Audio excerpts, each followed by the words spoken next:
top stories. Taxi drivers gloomy about the influx of thousands of tourists this Independence Day. The Salvation Army is looking to raise $700,000 this Christmas. And another driver is confirmed for the Race of Champions at Bushy Park. Welcome to Nation News for Thursday, November the 13th, 2014. No matter where you are in the world, at home or abroad, Nation News keeps you connected with what's happening in Barbados through our website, video newscast, and online e-papers. So stay connected with Nation News. Your news, your time, your way.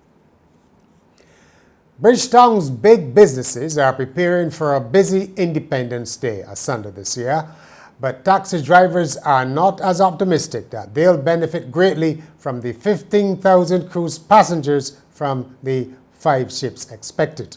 All the stores in the duty-free Caribbean chain, which includes Cape Shepherd and Colombian Emeralds, will open, so Bridgetown will likely look like a Saturday. Area retail manager for Cape Shepherd, Beverly Belgrave, said in-store activities were being planned to entertain visitors at the main Broad Street store. Taxi drivers, however, told Nation News that the big tour operators will reap the benefits of the tourist traffic, while the taximen will be left to fend for themselves. The Caribbean may be showing a double face of sorts to the world on global warming and climate change, a European diplomat has suggested.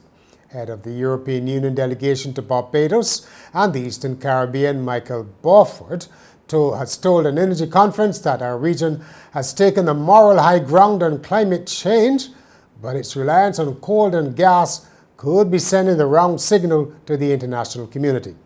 Mr. Barford said the dependence on fossil fuels may not be in the long-term interests on the Caribbean.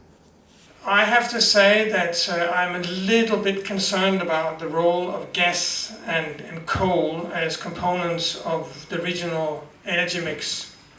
In our opinion, there is an abundance of renewable energy resources that can be exploited as we speak, and most certainly prices of renewable energy are falling as we speak, day by day. The Salvation Army is hoping to raise $700,000 from its Christmas charity appeal this year. Spokesman Major Denzel Walcott says the funds will keep the meals and other community programs of the Salvationists going. He said there will be the usual kettle appeal on the streets and a separate letter appeal.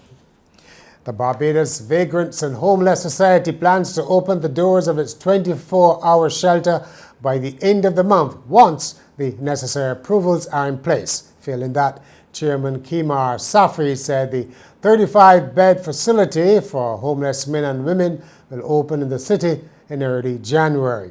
He said that while the initial startup cost would be about $100,000, the monthly run expenses will be between $5,000 and $6,000. Retired principal of Harrison College, Winston Critchlow, was laid to rest on Wednesday evening after a service at St. Barnabas Church. Mr. Critchlow's son, Johan, remembered him as a domino master, teacher, and disciplinarian, while president of the Association of Principals of Public Secondary Schools, Via Paris, said he was held in high esteem by his colleague and destined to lead. Mr. Critchlow died on November the 3rd at the age of 61, having spent 43 years in the teaching service. We have news that 2 more well-known Barbadians have died. Carlton Brathwaite, a confidant of Errol Barrow and who was associated with the controversial Harp Gun project in Christchurch, and also Esme Wickham, the dance instructor and widow of writer and journalist John Wickham. In sport, the latest driver to be confirmed for next month's Global Race of Champions at Bushy Park is newly crowned European Formula 3 champion Esteban Ocon. Race of Champions organizer Frederick Johnson described the young Frenchman as one of the most exciting young talents in the world of motorsport. The rookie driver says participating in the Race of Champions is a dream come true. And finally, normally when you break up with an ex, you may get a box, say, filled with old pictures. But one scorned lover in the United States took things a step further.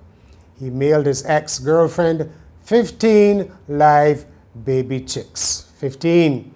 The woman received the box containing the birds early this month. Apparently, the man wanted his ex to know that there are lots of other chicks out there. Clearly a man who can take a horn.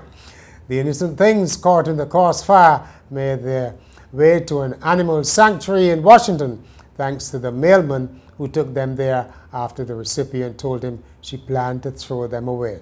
Incredibly, it's legal to put live birds in U.S. mail. And that's Nation News for Thursday. For more, log on to thenewlooknationnews.com, as well as YouTube, Facebook, and Twitter. And get your Weekend Nation on Friday.